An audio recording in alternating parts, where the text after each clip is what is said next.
Pameran yang diikuti perwakilan 24 kabupaten dan kota di Sulawesi Selatan ini merupakan upaya mendukung dan mempromosikan komoditas pisang sebagai bagian dari pemberdayaan ekonomi lokal.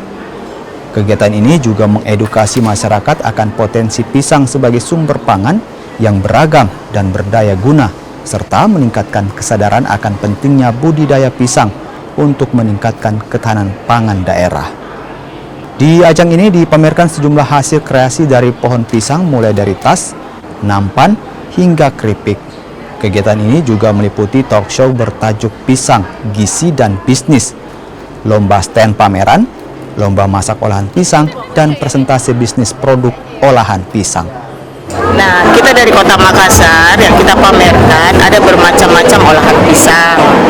Seperti kemarin kita yang dilombakan itu ada dipresentasekan. Nah, dari Kota Makassar karena kita sudah tahu di Kota Makassar itu berbagai macam olahan pisang. Ada pisang hijau, pisang epe dan lain-lain.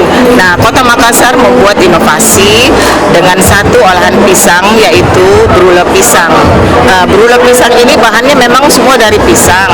Cuman kita olah dia dengan kue kekinian supaya maksudnya paling tidaklah anak-anak mau memakan pisang. Sudah menjadi prioritas Bapak PJ Gubernur Sulawesi Selatan dalam pemanfaatan pisang yang memang beliau melaksanakan penanaman 1 miliar pohon pisang yang ada di Provinsi Sulawesi Selatan untuk ketahanan pangan di Provinsi Sulawesi Selatan.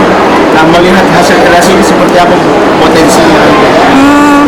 Setelah saya melihat hasil-hasil semuanya ini bagus sekali ya. Tadi kreativitas kebetulan dari Andre Kang tadi yang menjadi juara umum, dan dimulai dari nasi gorengnya, kemudian ada makanan untuk dalam pote yang isinya adanya pisang segala macam, itu suatu bentuk kreativitas yang sangat bagus sekali.